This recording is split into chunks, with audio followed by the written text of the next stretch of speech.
Guys அதிசயம் அற்புதம் ஆனால் உண்மையாலுமே இது நடந்திருக்கு. சூப்பர் கிங்ஸ்ல இருந்து ஸ்டீஃபன் ஃபிளமிங் விலகுறாரு, கோச் பதவியிலிருந்து ஸ்டெப் டவுன் பண்ணியிருக்காரு.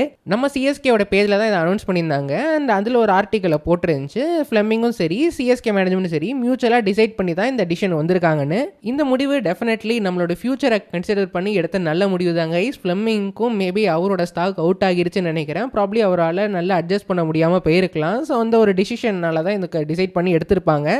மேபி இதுக்கான டாக்ஸ் ஐபிஎல் அப்புறம் நடந்திருக்கும் கைஸ். அப்போ ஃபிளமிங் வந்து மேபி மேனேஜ்மெண்ட் கிட்ட பேசியிருக்கலாம், ஆர் மேனேஜ்மெண்ட் ஃபிளமிங் கிட்ட பேசியிருக்கலாம். ரெண்டு பேரும் சேர்ந்து எடுத்த மியூச்சுவலான டிசிஷன் மாதிரி தான் எனக்கு தெரியுது. அவர் ப்ராப்ளி சொல்லியிருப்பாரு, நான் எம்எல்சி கையோட முடிச்சுட்டு ரிட்டையர் ஆகிக்கிறேன், மீன் வெளியே போய்க்கிறேன்னு.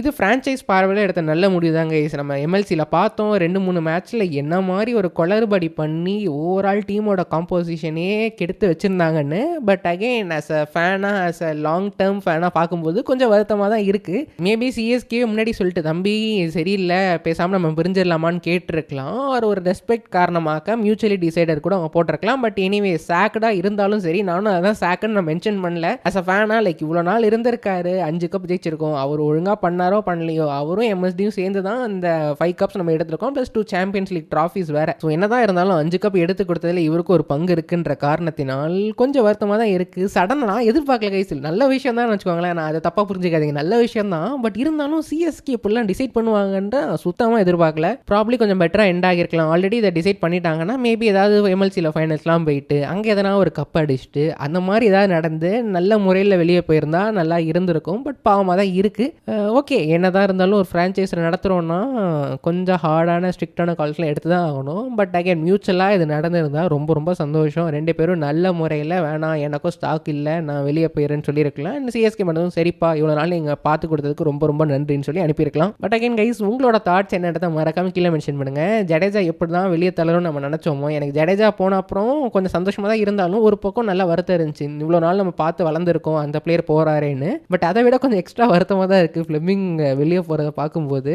ஏன்னா இவ்வளோ வருஷம் நம்ம அவரை பார்த்து தான் வளர்ந்துருக்கோம், இத்தனை கப் அடிச்சிருக்காரு. But okay, but end of the day பார்த்தீங்கன்னா இது கரெக்டான முடிவு தான். And exciting times lies ahead for CSK management and super kings ஃப்ரான்ச்சைஸ்னே சொல்லலாம். இனிமேல் ஒரு டீமுக்குமே யாரை கோச்சாக போட போகிறாங்க, யார் வந்து ஓவரால் 3 லீக்ஸையும் ஃபாலோ பண்ணி மானிட்டர் பண்ணுறது, லைக் ஒரே மேனேஜ்மெண்ட் தான் இருந்திருக்காங்கன்ற போது அவங்களுக்கு அங்கங்கே என்ன நடக்குது, எந்த பிளேயர் நல்லா விளையாடுறாங்க, அவங்களோட ஸ்கில் டெவலப்மெண்ட் பற்றி தெரியும். ஒரே கோச்சையும் 3 டீமுக்கு போடலாம் கண்டிப்பாக செட் ஆகுது. கண்டினியூஸாக வந்துகிட்டே இருக்கும். கொஞ்சம் ஃப்ரீயாக கொஞ்சம் ரிலாக்ஸ் பண்ணுறது கூட டைமே இருக்காது.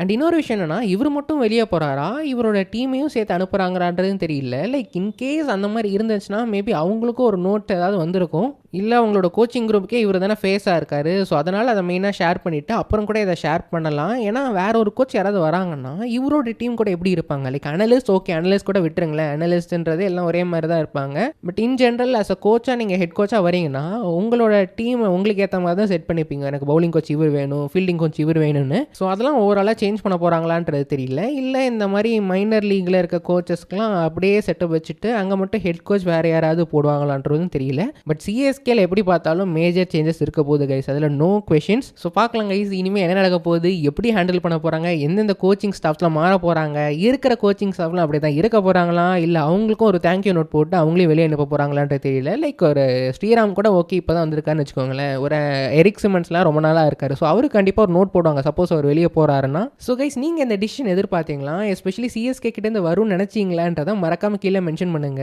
ஏன்னா நான் சுத்தமாக எதிர்பார்க்கல. நான் பாட்டு ஏதாவது வேலை பார்த்துருந்தேன், திடீர்னு இந்த நியூஸ் வரும்போது என்னடா சொல்கிறீங்க, என்னடா திடீர்னு இப்படிலாம் இறக்குறீங்களேன்ற மாதிரி ஆயிடுச்சு. அண்ட் நெக்ஸ்ட் பார்த்தீங்கன்னா கேப்டன்சி யார் பண்ண போகிறாருன்னு. ஏன்னா ஃபிளமிங் இருந்தாருன்னா ருத்து தான் கேப்டன்றது ஆல்மோஸ்ட் கன்ஃபார்ம் தான். இப்போ வேறு கோச் வராருன்னா அவர் எப்படி யோசிக்கிறாரு, அவர் யாரோட கம்ஃபர்டபுளாக இருக்க போகிறாருன்றதை பொறுத்து அந்த கேப்டன்சி டிசைட் ஆகும்னு தோணுது. அண்ட் ருத்துவும் நல்ல மனுஷன் தான். ஸோ அதனால் ருத்து கூட கேட்டால் கூட சரிப்பா என்னோட ஃபார்மும் கொஞ்சம் அப்படி தானே இருக்குது, ரைட்டு நான் கேப்டன்சி விட்டு விலகிக்கிறேன்னு கூட அவர் வெளியே வரலாம். ஸோ இப்போ கேப்டன்சிக்கும் அந்த ஸ்பாட் ஓப்பன் ஆகுன்ற மாதிரி எனக்கு தோணுது. ப்ளஸ் கோச்சுக்கான ஸ்பாட் இப்போ ஓப்பன்டாக இருக்குது. ரஃபாக எனக்கு டக்குன்னு தோன்றது ராகுல் டிராவிட் தாங்க. சிஎஸ்கே வந்து எக்ஸ்டர்னலாக வெளியே போயிட்டு எடுக்கிற மாதிரியான கோச் யாருமே இல்லை. எந்த கோச்சுக்குமே கேரண்டீட் சக்ஸஸ் கிடையாது. ஆண்டி ஃப்ளோர் மட்டும் தான் எனக்கு தெரிஞ்சு மல்டிபிள் சக்ஸஸ், எல்லா டோர்னமெண்ட்டுமே சக்ஸஸ் பண்ண ஒரே கோச்னா எனக்கு தெரிஞ்ச ஆண்டி ஃப்ளோர் மட்டும் தான். வேறு எந்த கோச்சுமே after a certain point in time field out ஆன மாதிரி தான் நம்ம பார்த்துருக்கோம். ஈவன் ஸ்டீஃபன் ஃபிளமிங் கூட ஃபீல்ட் அவுட் ஆகிட்டாரு. ஃபெமிலியாரிட்டி ஒன்று, கேரண்டீட் சக்ஸஸ் ஒன்று, பாஸ் சக்ஸஸ் ஒன்று, இதெல்லாம் பேஸ் பண்ணி ஏதோ ஒரு கோச் எடுக்க போகிறாங்க.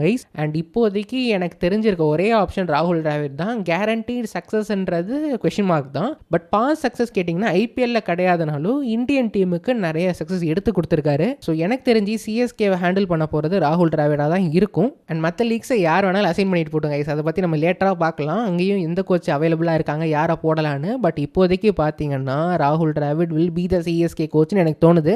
மேபி ஹேமங் பதானை எடுத்து கூட கோச் பண்ண சொல்லலாம் மற்ற லீக்ஸ்க்கு. ஏன்னா அவர்கிட்டயும் ஒரு ஃபெமிலியாரிட்டி இருக்குது. ஐபிஎல்ல சக்ஸஸ் இல்லை, பட் அதர் லீக்ஸில் 2-3 டோர்னமெண்ட்ஸ் வின் பண்ணியிருக்காரு. ஸோ அந்த ஆங்கிளில் யோசிச்சு கூட ஹேமங் பதானியை ஜேஎஸ்கே அண்ட் டிஎஸ்கேவை ஹேண்டில் பண்ண கொடுக்கலாம். ரைட், இப்போ ராகுல் டிராவிட் தான் வரப்போறாருன்னு அசியூம் பண்ணிக்கலாம். ஸோ ராகுல் டிராவிட் வரப்போறாருன்னா அவரோட ப்ரிஃபர்ட் கேப்டன் யாருன்றதை பார்க்கணும். ஸோ மேபி சஞ்சுவோட இருக்க ஃபெமிலியாரிட்டினால அவர் சஞ்சு சாம்சன் நேமை பிச்சின் பண்ணலாம். ஸோ ருத்து வெளியே போக ரெடியாக இருந்தாருன்னா எனக்கு தெரிஞ்சு சஞ்சு சாம்சன் டிஃபால்ட்டாக கேப்டனாக வருவார்.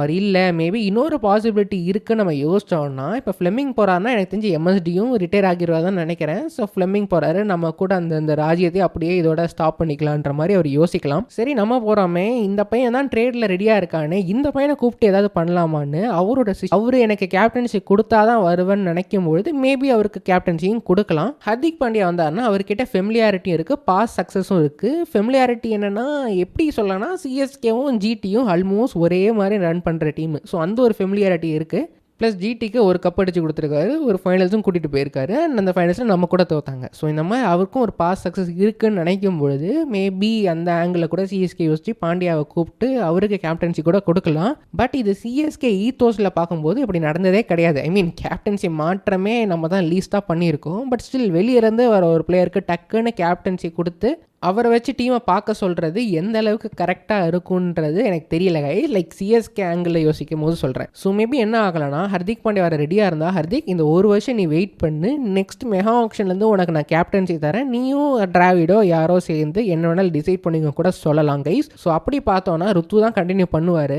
பட் அகைன் கைஸ், இது சிஎஸ்கே எப்படி அப்ரோச் பண்ண போகிறாங்க தெரியல. சஞ்சு தான் லாங் டேர்ம் கேப்டனாக பார்த்தாங்கன்னா சஞ்சுக்கு கேப்டன்சி கொடுத்துடலாம். அவர் அப்படி இல்லை பாண்டியா தான் வர போகிறாருன்னா இந்த வருஷம் ருத்துவை ஹேண்டில் பண்ண வச்சுட்டு நெக்ஸ்ட் ஆக்ஷன்லேருந்து பாண்டியாவை ஹேண்டில் பண்ண சொல்லிடலாம். But SK is very very interesting and exciting times ahead for CSK and in general super Kings management. ஏன்னா இந்த நியூஸே நான் சுத்தமாக எதிர்பார்க்கல. நானே ஒரு ஷாக்கில் இருக்கேன் அரை மணி நேரமா, என்னடா எப்படிலாம் ஆயிருக்கேன்னு. அண்ட் இன்னொரு பக்கம் பயமாகவும் இருக்குது. ஏன்னா ஃப்ளெமிங் போகிறாரு, ஓகே அவரோட தொழிலேருந்து நம்ம எஸ்கேப் ஆகிட்டோம். பட் இதுக்கப்புறம் யாரை போட போகிறாங்களோ அவங்க எப்படி பண்ணுவாங்க, அவங்களும் இதே மாதிரி கேனத்தனமாக ஏதாவது பண்ணிட்டு இருந்தா என்ன பண்ண. ஸோ ஆல்மோஸ்ட் லிட்ரலி ஒரு make or break situation for CSK. கரெக்டான டீம் எடுத்து, கரெக்டான பிளேயிங் ஸ்டாஃப்ஸ் எடுத்து, கரெக்டான கோச் எடுத்து, கரெக்டாக அவருக்கு ஏற்ற மாதிரி கேப்டன் செட் பண்ணி, கரெக்டான முடிவுகள் எடுத்து, கரெக்டான டாக்டிக்ஸோட கரெக்டான பிளேயிங் லைனப்பை செட் பண்ணி, கரெக்டான பிளேயர்ஸை எடுத்து, அடுத்த மெகா ஆக்ஷனில் எந்த ஒரு பிளண்டரும் பண்ணாமல் கரெக்டான பிளேயர்ஸை எடுத்தால் மட்டுமே சூப்பர் கிங்ஸ் மேனேஜ்மெண்ட்டால் தாக்கு பிடிக்க முடியும். இல்லை என்றால் இதே தொல்லை கண்டினியூ ஆக வாய்ப்புகளும் இருக்குன்றதை ஒரு சோகத்துடன் சொல்லிக் கொள்கிறேன் மக்களே. அதுக்கான சான்சஸும் இருக்குது. ஹோப்ஃபுல்லி நல்லதே நடக்கும், ஒரு குட் ஸ்டார்ட்டாக இருக்குன்றதை நம்புவோம். இனிமேல் என்ன பண்ண போகிறாங்க, யாரை எடுத்துகிட்டு வர போகிறாங்கன்றதெல்லாம் பார்க்க இன்ட்ரெஸ்டிங்காக இருக்க போகுது. ஸோ ஓவரால் நீங்கள் ஃப்ளெமிங் ரிசைன் பண்ணதை பற்றி என்ன நினைக்கிறீங்க?